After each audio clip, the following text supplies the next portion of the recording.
Education is the key to unlocking the world. It is the passport to freedom. A very good evening to all. It gives me immense pleasure in welcoming you all for the day 6 of International Faculty Development Program. A chief guest embodies the spirit of unlocking the world and serves as a passport to reminder of what is possible when we pursue our dreams. I feel privileged to welcome our distinguished guest of the day, Dr. Farooq Waisal, Global Head, Affordable Schools, GEMS Education, Dubai. Dr. Farooq Waisal, a practicing educator, epitomizes lifelong learning and is the author of several textbooks on early years and education. He holds a doctorate in education and is the recipient of President's Best Teacher Award, India 2007, and the GEMS Fellowship Award to pursue leadership management and Cambridge. Felicitated for his contributions towards education with a Lifetime Achievement Award by ZTV, one of the 100's World's Greatest Leader 2015, Asia, and GCC for his contribution to the education sector, Process Reviewers PwC, May 2016. Honored for outstanding service in school education, has gained a reputation as an erudite thought leader and is often invited as a keynote speaker and moderator in various forums that addresses global educational issues and innovative forays in technologies and 21st century pedagogy. We are happy to have you, sir. With no further delay, I request our speaker to take over the session.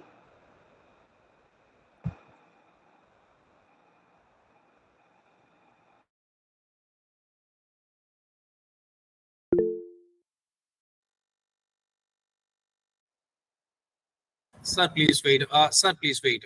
Once again, sir.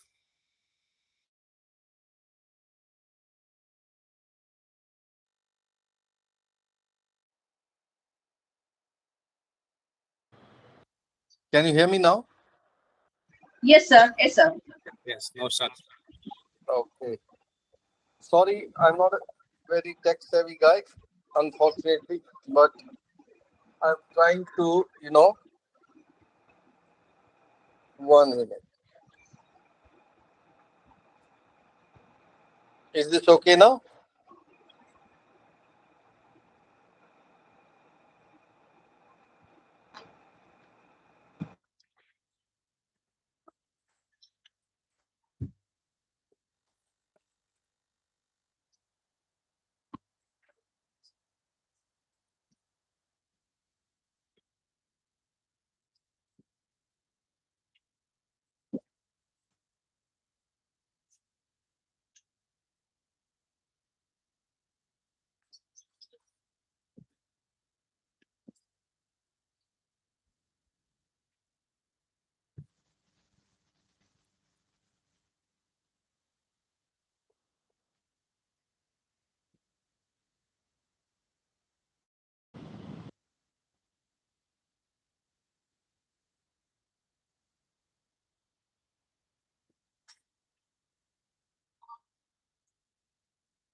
Yeah, that's fine.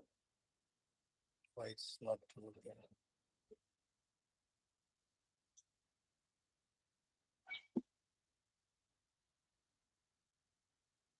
Hello, Yeah, yes, sir. am I audible? Yes, Yeah, sir. yes. Yes, sir. You're audible. Okay, excellent. Sorry for this technological glitch. Now, we just want to recognize that we live in the most, uncertain times and with a lot of radical uncertainties.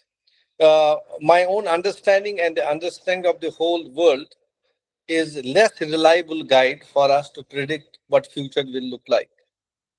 I mean, today, those who will graduate another 20 years, all that they would have learned will not serve them well. And all that they will learn in the when they are in 40s would not have been invented when they were 20s. So that is the kind of environment we are going to live, and future is no more the function of past. We cannot predict future with some certainty.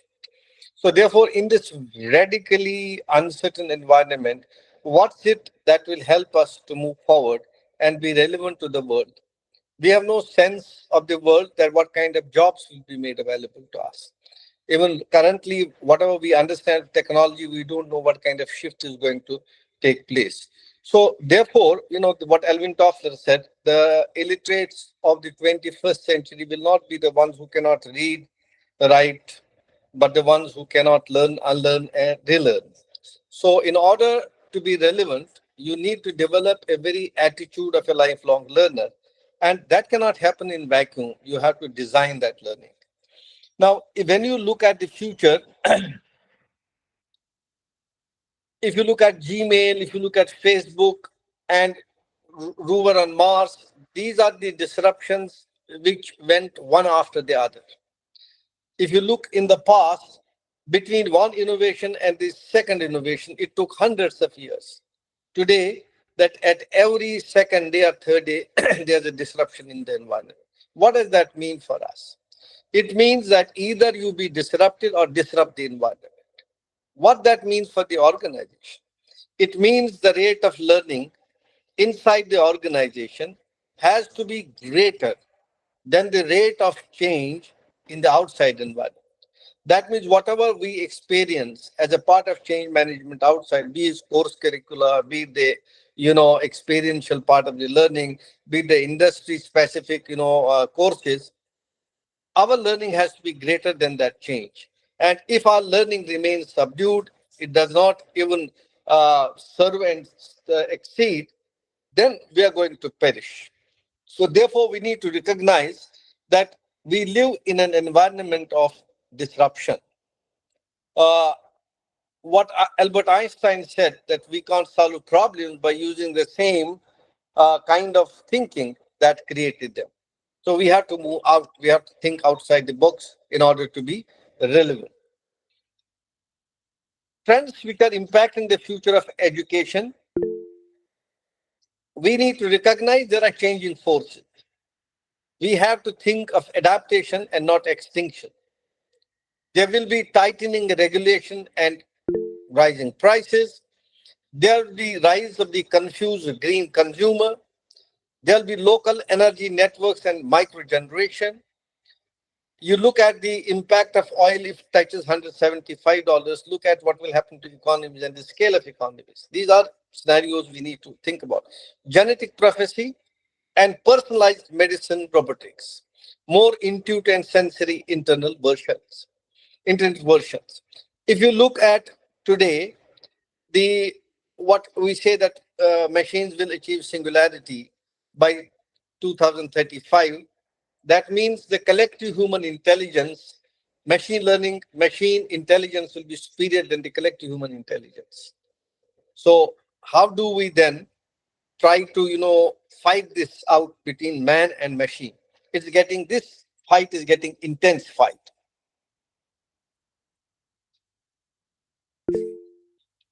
You have changing forces where we talk about new nanomaterials, growth in artificial intelligence, virtual office and schools, connecting the school with the world beyond.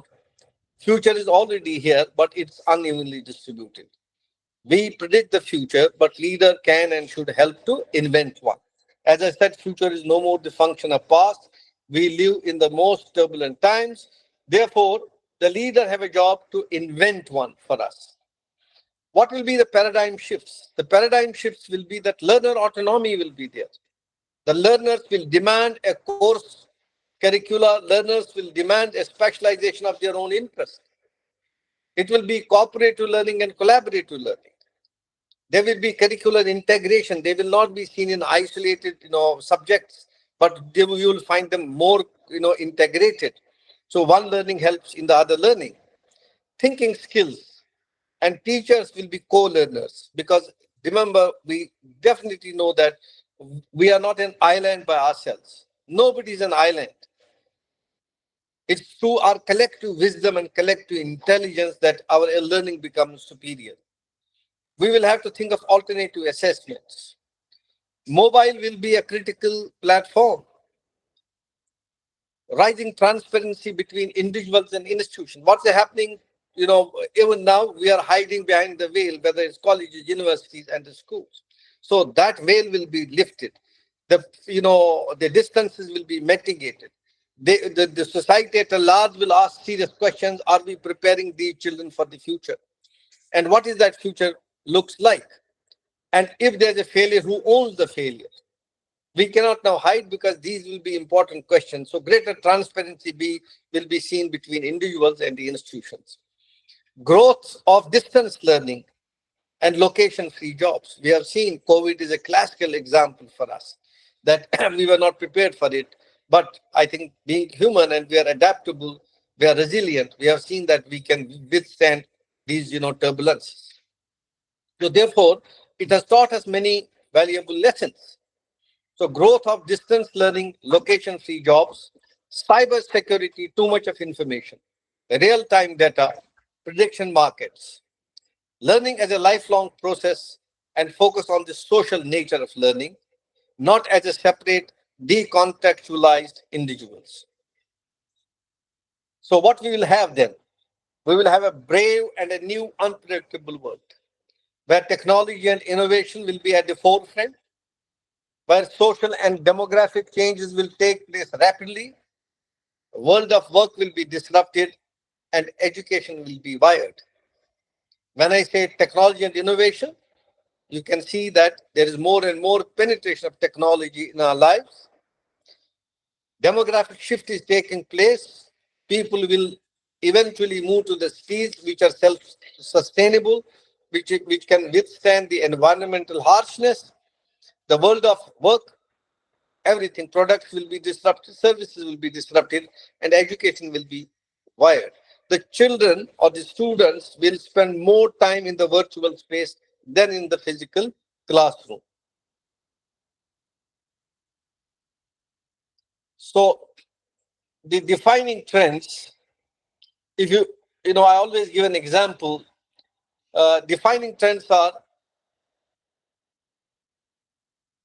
the exponential growth. 1400, printing press was invented, and then we have steam engine 1750. That means 250 years of gap between one innovation and the other innovation. Look at the mobile today. It has dematerialized the world, decluttered. If you look at, say, when we were young students going for the camps, we will take with us textbooks, we will take with us campus, we will take with us music player, we'll take torch, we'll take money. Today, this one small device can serve many purposes there. So therefore, it has been dematerialized. Social and demographic impact. What has technology done? It has given the unprecedented capability in ordinary people's hands. An ordinary man has a power to influence today. It has created enormous opportunities for people to showcase themselves, to demonstrate their competencies. It has given them the power to excel. And then you have to see the evolving family unit. The structure of the family is changing. It's no more the traditional families. We can look at the rise of families like gays, lesbians, and these cocktail families. Urbanization and smart cities. That's also another factor we need to recognize. And then rising inequality. The poorest 50% of the world, the total wealth of them, it's only 8 families in the world who share that wealth. So 8 people in the world against 50% of the poorest of the world. That's the kind of rising inequality. And that is a phenomenon which we have to manage. And we live in the most abundant time ever. Also we need to have a abundance mindset. While technology may disrupt the job market, products and services, it will also create exceptional opportunities for young, students to be employed. But there are also some lurking dangers. We have to see that power in the hands of few can change the dynamics of this whole world. So the changing world of work, where work will be disrupted, products and services will be disrupted, labor markets will be disrupted, business models will be disrupted, industries will be disrupted. For every 100 jobs disrupted, we believe that 150 new jobs will be created. But studies show, in this case, the Asian, continent is surely a winner. Technology will not change the way we work, but will change who we are.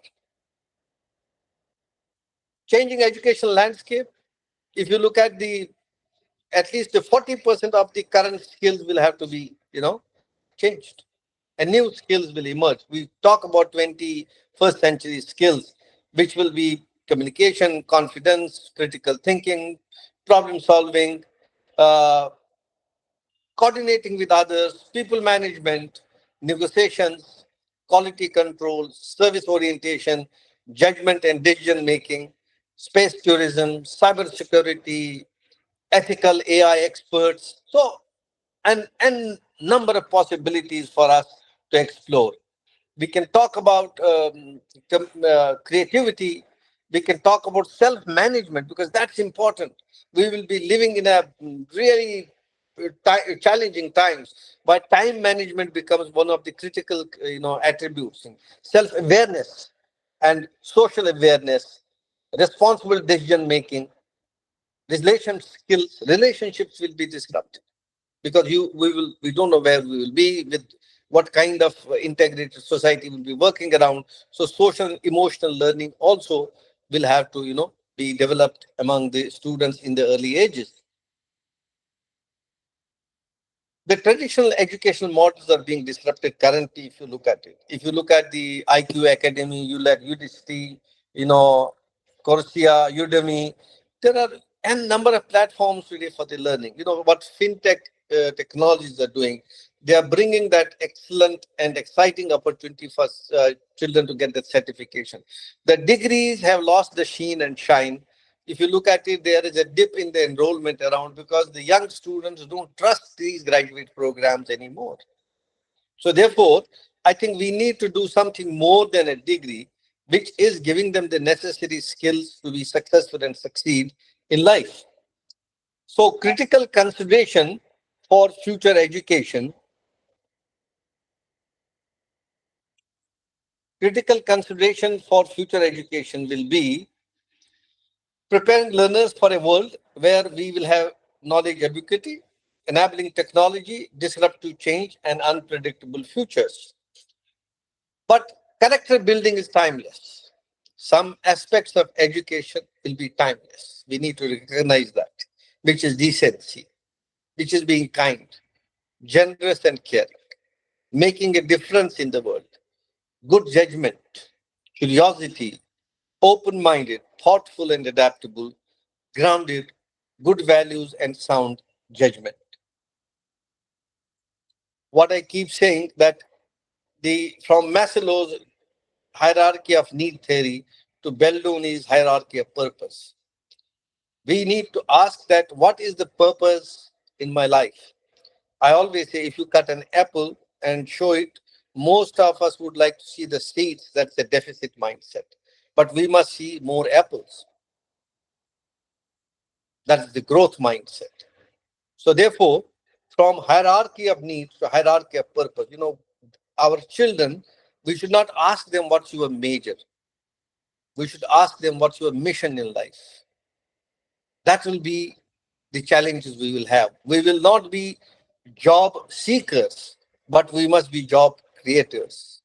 That's what you say today, the startup mindset. We need to create entrepreneurship around it so that the dependency on that particular orientation towards finding a degree, getting a job, because it's not going to be there. If you look at it, there's a lot of churning around in the world today, and therefore jobs will not be there. You have to be job creator. You should not be job seeker. And how education can prepare you to be an entrepreneur, how education develops you to have a growth mindset, how education develops you to move from hierarchy of need to hierarchy of purpose. This we need to recognize. So technology will change faster than you imagine. A redesign needs to reflect tomorrow's technologies rather than rely on today's. The thing to do is to change the environment and people will change themselves. And COVID is a very beautiful example for us. When the environment changed, we had no choice but to change ourselves. And it takes a lot of courage. What Alan Kwan said, and I like this, expression of his. It takes a lot of courage to release the familiar and seemingly secure to embrace the new. But there is no real security in what is no longer meaningful. There's more security in the adventurous and exciting. For in movement, there is life, and in change, there is power. So these are some of the profound thoughts which educators must reflect upon. Educational institutions must take it upon themselves to prepare these students for the world that we have no idea what it will be like. And also remember this Manuel Castell, who is one of the scholars of cyberspace, who says that today we live in the times where we are in, where there's an informed bewilderment. In this information superhighway, there's also something called information anxiety. So the children typically, in academic merit alone, will not help you to succeed in life. You will need more than academic merit to fight it out in the larger world. Otherwise, you will be left behind. So therefore, this is going to be an unkind world, but this is also a world with full of opportunities. So are we preparing ourselves? And it is a shift. It is, from teacher-centric to student-centric learning means the ownership of learning is with the students. And we also need to create a great community connect where the families or the parents become integral part of this educational process. So young boys and girls, let's look at future with an abundance mindset and prepare ourselves for the beautiful world which we believe, because we will have challenge. This young generation, in fact, we feel guilty that we have failed you. We are leaving a world that is fractured for you. We are leaving an environment that is totally delusional now. We don't know how it is going to play. So on that count, we feel guilty that we have not left the ecosystem for you that will, promise growth, that will promise safety, security, because we live in the most, challenging times. And I think educators have a greater responsibility to make this world better for the future generations so that they have a rightful place and stay happy and blessed, as they continue on the journey called life. Thank you.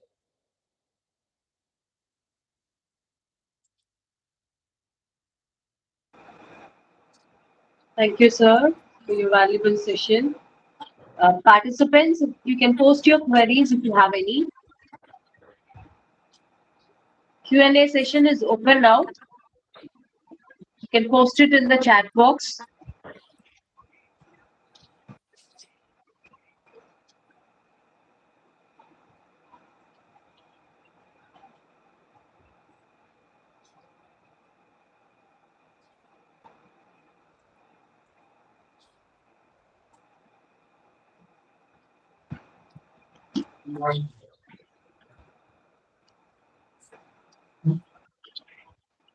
Participants, you can clarify your doubts if you have any. Q&A session is open for all the participants.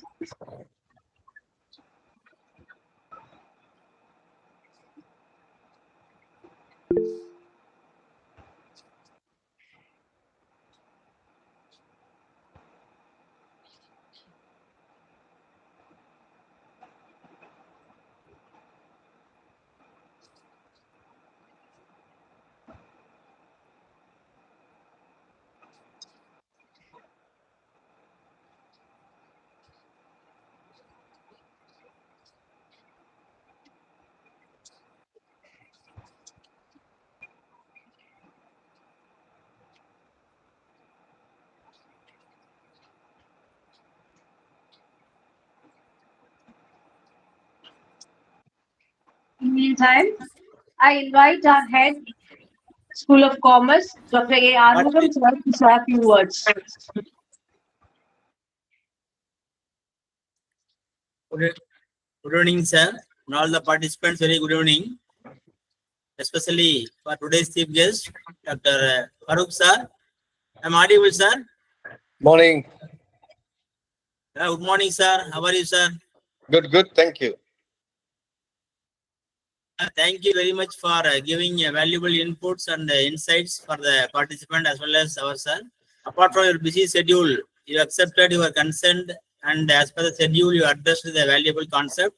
Thank you very much for your coming, sir. Thank you very much. Pleasure. Thank you.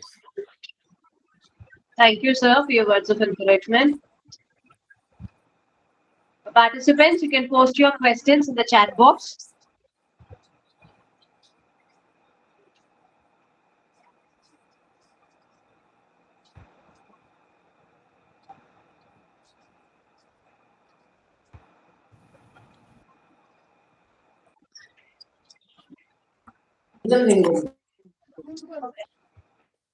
Hello, dear sir. What are the key considerations that we need to take as a faculty members to promote entrepreneurial spirit among the students? I think you see there has to be. This is a good question actually. What's more important is we cannot work in isolation. They say the strength of the strongest chain lies in the weakest link. University, colleges, and schools have to create an integrated ecosystem where there are measured accountabilities. You cannot create entrepreneurship mindset when they come to college. You have to lay down the basic foundation around this. So the colleges must be in constant dialogue with the schools. University must be constantly in dialogue with the colleges on looking at the course curricula, looking at the kind of experiential learning that's being provided. Collaboration. You see, learning is a relationship-based enterprise. We need to create these relationships. We need to create an ecosystem where institutions collaborate their learning processes, which is not happening, unfortunately. We live on solo successes. If some institution is good in something, they make it their mandate and they browbeat about it. A learning is not anymore a solo venture. It's an absolutely collaborative venture. So colleges must find relationship across the world, have these exchange programs, look at the kind of futuristic industries and start creating. It's not a quick fix. It's not going to be fixed in a day. So we need to create, say your college needs to really have a regular tie-up, a collaborative approach to learning and research with other colleges around. And therefore, then our children will have a better ecosystem to learn, engage, and develop early years these significant traits of being entrepreneurs. I hope I have answered your question. Thank you, sir. There is another question. What strategies can teachers employ to integrate social responsibility into their curriculum? You see, social responsibility is not only the mandate for teachers. A school or a college is a society within a society. What goes outside finds impact inside. One, for social responsibility, we need to give them those enduring competencies and the values.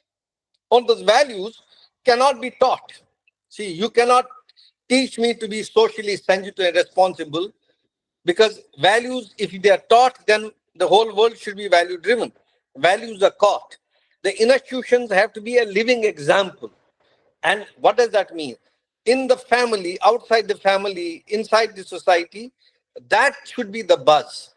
That for us, in order to exist, we need to be socially conscious, we need to be socially responsible. So, the first stage of this creating this consciousness is the family. And from family, when they move to early years in the school needs to create ecosystem where they have early years on in terms of their activities, exposure to be socially conscious. And then when they move to college, it should be even accelerated. It should be upgraded social conscience. So it is not that we are going to create the social conscience in a day. It has to be well thought. We have to design quite a number of programs to make our children sensitive enough to understand diversity, to understand empathy, to respect, uniqueness of individuals, and therefore be productive members of the society. Hello, sir. Am I audible? Yes. I have a query, sir. How to strike off the balance between social responsibility and profitability. Since we are operating in the business environment, all the Correct. stakeholders will expect the profits, return on investment, whereas we need to contribute to the society since we are using the resources. So how to strike off the balance between these two, sir? See, again, it falls back to our conscience. The human conscience is a critical framework that we need to reflect upon. See, we don't know what is profitability. How do we define profitability? What is profitable to me cannot be profitable to someone else, because we are, at the end of the day, we are human beings. There's a natural element of greed around us. We need to understand. That's what I say when I said from hierarchy of needs to hierarchy of purpose. We need to say why we are existing. So,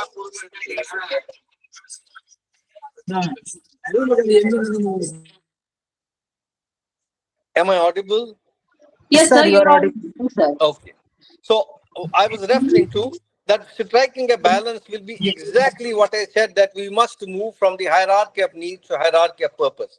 Ultimately, you see, happiness, all successful people surely are not happy people. So we need to be happy to be successful.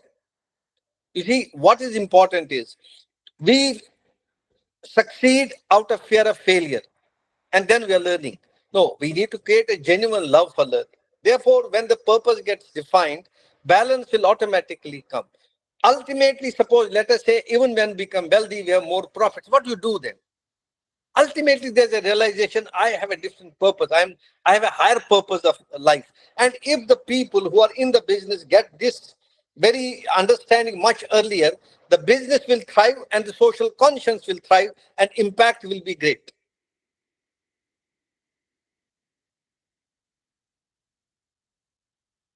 Thank you, sir. There is another question. How to foster curiosity and allow for lifelong learning among the present generation students? See, love for learning is first we have to create an ecosystem for learning. What is learning? What we do? See, I always say there are 4 myths about learning. We believe institution is the best place or classroom is the best place to learn, when 80% of learning is outside the classroom. And how many of us take account of that 80%? What kind of environment that's available to us? What kind of curriculum that is available to us, which is hidden, which is not institutional curriculum? And second myth is that teaching produces learning. Because we are teaching and children are learning. And the other way argument is, because you haven't taught, that's why I haven't learned. And the third myth is, we all learn the same way. Now we have complete evidence that we have different kinds of learners. We have different types of learners. So they will need a different approach for them to create equity and to grow at a pace. Every child has a right. Every student has a right to grow. So teaching produced learning is also not true. We all learn the same way. That's also not true. And intelligence is fixed. When I was a student, we were told that on the bell curve, you are on the extreme sides or in the middle. But we have now clear evidence that intelligence is, it can be developed, it can be cultivated. You need to create an ecosystem and give them the environment and enabling environment where these things will grow. More than, we now understand, before, more than academic intelligence, we need social intelligence, we need emotional intelligence. You see, children cannot take disappointments today. We have suicides from best institutions. Why? Because we have not taught them to strike a balance. We have not taught them how to, take failures in your stride. I always tell students, make mistakes, it's fine, but make new mistakes. If you keep making old mistakes, you're going to get the same answers. And make new mistakes so that new learning will take place. So it's important for us to teach our children failure is also a stone or a stepping stone towards success. Fail and rise and succeed. That's what our learning system should be. That's why the balance will be created. Dear sir, I have one query. Like how to take the things before execution. Incubation And other aspects will influence the mindset of entrepreneur, student mindset, sir. You know, Conducting ideathons, hackathons, and all that will influence the mindset towards entrepreneurial journey. we have to create two, characteristics of mind. One is empirical reasoning. We need to understand that we cannot explain naturally occurring phenomenon through, unnatural explanations. A small example will be, if there are floods, most of us will cannot attribute it to some fury of Almighty God. It's also our doing. We sometimes need to examine how do we exist, how do we take care of this earth and ecosystem. Have we are we the contributors towards this? That's the empirical reason. And then you need to have a metacognition. Metacognition, you need, if your learning is not doing very well, you're not getting the desired answers, you go to the drawing board, lay the canvas and ask for yourself, why did this learning did not help me? So revisit it and readjust your sails and redesign your learning process. So therefore, for you to have an attitude of lifelong learner, you have to question your own learning. We need to always hold ourselves accountable. You see, one of the critical areas of development across Indian education should be credible assessments. Today, the institutional assessment is not a mirror reflection of child's competencies around. Industry is complaining about the skill sets of these, students. So there are a number of issues we have today, but we need to become more credible. What gets measured matters at the end of the day. So our assessment processes must change. Our, striking a balance between the theory and the practice needs to change. And then creating an enabling environment and number of learning opportunities for children. That's how you will have these desired results coming into your fore. Thank you, sir. There is another question. How can teachers balance their academic responsibilities with community engagement? See, why only teachers? Why, see, there is so much of, demand. There is so much of, what I say, expectations from teachers. At the end of the day, teachers also are like any other human beings. For the society, teachers are infallible. For society at large, they are infallible. They don't believe that teachers can make mistakes. Teachers are part of this growing ecosystem. So therefore, I think while they share the larger share of responsibility, the society also need to rise to recognize the role of teachers. The society need to give them the prestige and the power and the respect they deserved and they enjoyed in the past. Look at today, how parents become rebellious when it comes to teachers correcting children. We have become too sensitive around these issues. While we understand that individual freedom and liberty needs to be respected, but we need to elevate the teachers as well. Teachers are, as it is, they are marginalized a lot.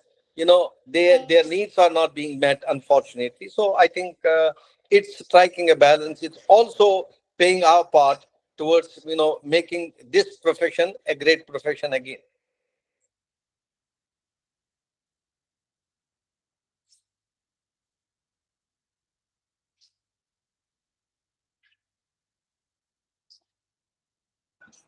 Thank you, sir, Thank you. for your valuable answers to the question. And participants, the Q&A session is open. If you have any questions, you can post it. And please do wait. Feedback form will be posted. Sir, there are so many tech-based firms are emerging. How we can understand whether the service sector is improving or declining the product oriented? Can you repeat the question, please? Sir, many of the service firms, servicepreneurships, service-based entrepreneurship, like food-based webpreneur. Hospitality industry, yes. Yes, Okay, yes. aviation, yes. Okay. So when such kind of industries are promoting, since it is related to the customer satisfaction, so then only they can, such kind of entrepreneurial will continue in that field. If they are unable to satisfy the needs and preferences of customers, it will be difficult for the entrepreneur. So what kind of measures to be taken by entrepreneurs when they are operating with the services? One is the fine tuning the skills and understanding the needs of new customer. What does he want? You see, you need to understand the psyche of new customer. You need to understand him, and that calls for a huge amount of research around. What are their likes in, what gives them excitement and thrill, what will bias their commitment. So it's industry to industry specific. More polished your skills are, more you understand this new customer and his psyche and personality, more you stay in the business. Thank you, sir. Sir, as like India is a nation with multiple, what I can say is India is a country, its backbone is youth population. 60% of a population fall under the age group in between 30 to 40. So how exactly these young population can be tuned or nurtured with entrepreneurial mindset? I think we must, have a kind of a war-footing response to education now. We must increase our budget, provisions for schools and colleges. We must spend more amount into research and training. We must create learning hubs. We must create great opportunities for children to experience. We must create exchange programs. This is all about funding. Again, if you look at the NEP now, it's fine. It's a very I would say progressive educational document.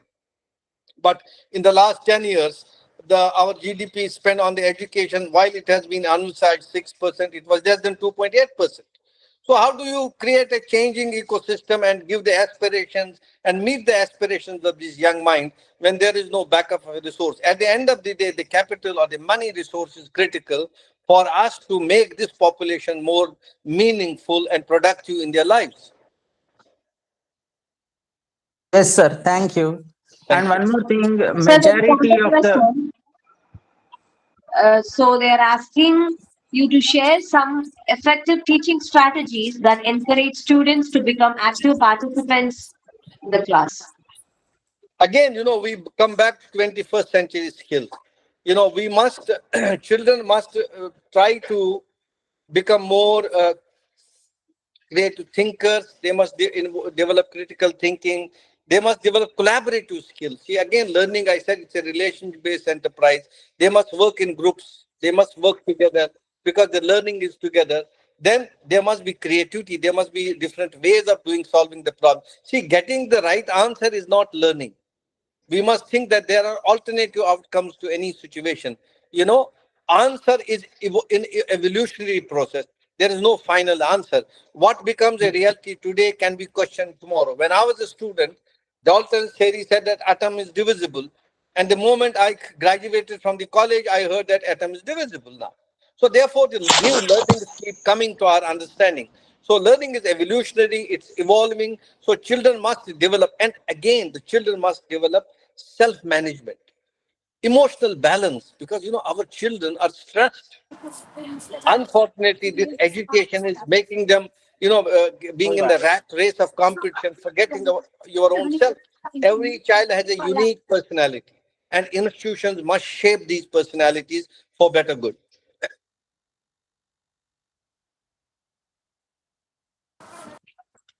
sir, I have a query. How we can look the technology in the present day scenario? Like technology should be viewed as boon or bane. By 2047, if technology replaces all the jobs, what is the what is the consequences on human resources? Human resource will still be there. You see, at the end of the day, if you talk about AI, it is still an artificial intelligence. It is the real human intelligence that has created it once. So that's what I say. We are reading too much of technology around. Its technology is a reality. It is going to change the face of the world. It is going to change the character of the jobs. But we have the resilience to today. Suppose there are more jobs than you even think.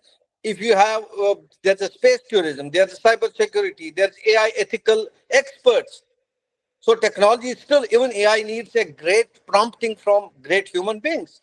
we have great human mind. So human mind is something that is creating this disruption. So it has the ability, and I strongly believe that human will remain supreme. He cannot be replaced. Technology will replace those people who don't use technology. But technology is not a replacement for a human mind, because at the end of the day, the collective human mind will define the future. Going off.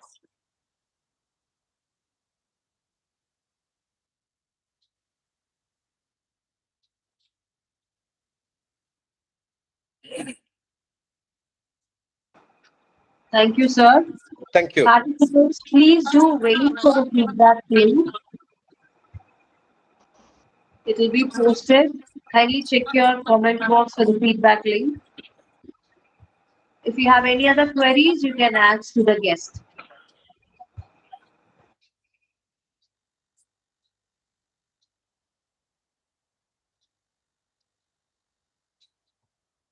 So I may say thank you for the FinTech and you for creating this opportunity for us to interact.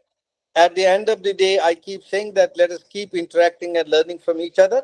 Learning is never complete, and we remember that we have to be lifelong learners. That means we need to have an open attitude towards learning and seek around wherever their learning is, and not necessarily it's in the books. There's also learning more with the people around and interact with the right kind of people, seek right kind of wisdom and guidance. And colleges, universities, and schools need to now really come together to create an accountable ecosystem that will hold us responsible for the failures if the children experience in their life. It's too late for them to be told that you have not succeeded. So we must own the failure from the day one to give them a real meaning of what life is all about. Stay happy and blessed, every one of you. Thank you for the opportunity. Thank you, sir. Participants, kindly fill the new feedback link which is posted in the chat box. Ma'am, Yes, ma'am. ma'am, the feedback form, even they sent the new form now. Even that form is not right, ma'am, because only the personal details is being asked. Ma'am, The yes, feedback ma'am. of Yeah, or the ma'am. session is not No, ma'am, you given, can fill ma'am. the feedback link, ma'am. No problem in that. That has been posted by the organizer. You can proceed with the feedback link which has been posted recently, But ma'am. yes, ma'am, but that is not the feedback. It's just asking the personal details.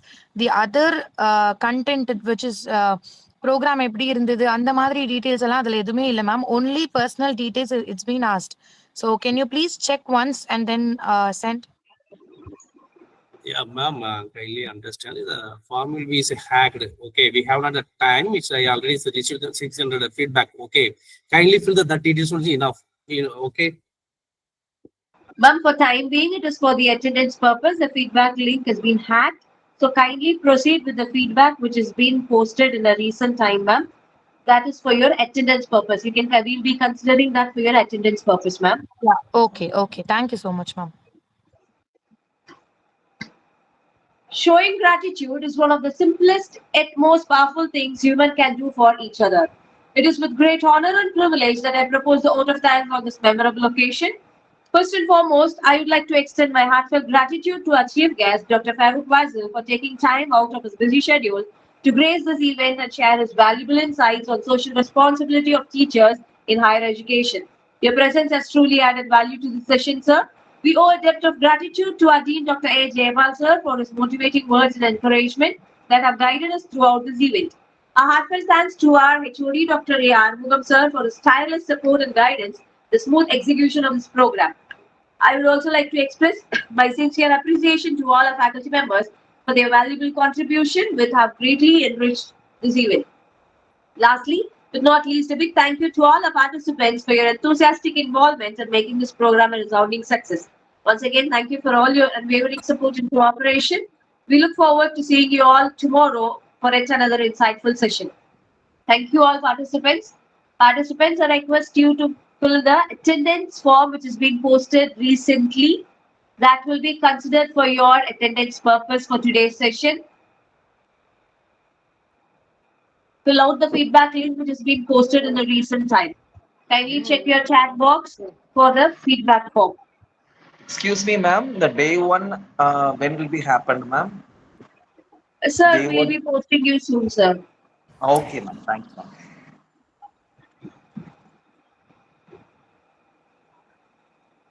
Ma'am, I just wanted to ask, like, only yesterday's feedback I have missed. The rest all days I have filled.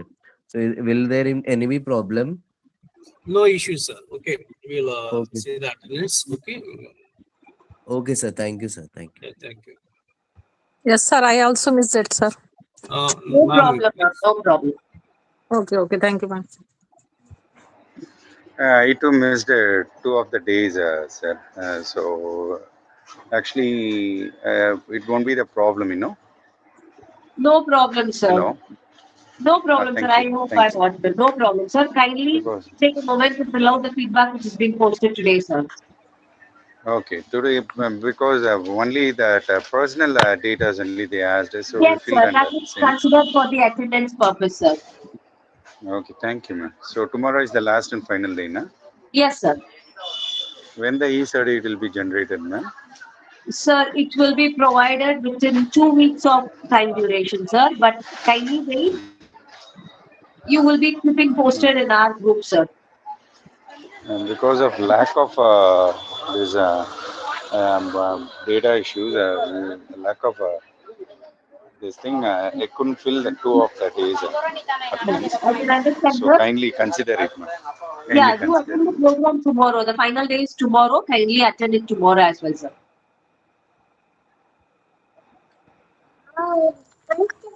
Ma'am, Yes, ma'am. myself also yesterday forgot to fill that form, ma'am. Okay, ma'am. No issues, ma'am. Ma'am, Kindly fill out it's today. not about ma'am. Ma'am, day one feedback so far we didn't receive, ma'am, because the day one. Day one feedback has been posted in the group, ma'am.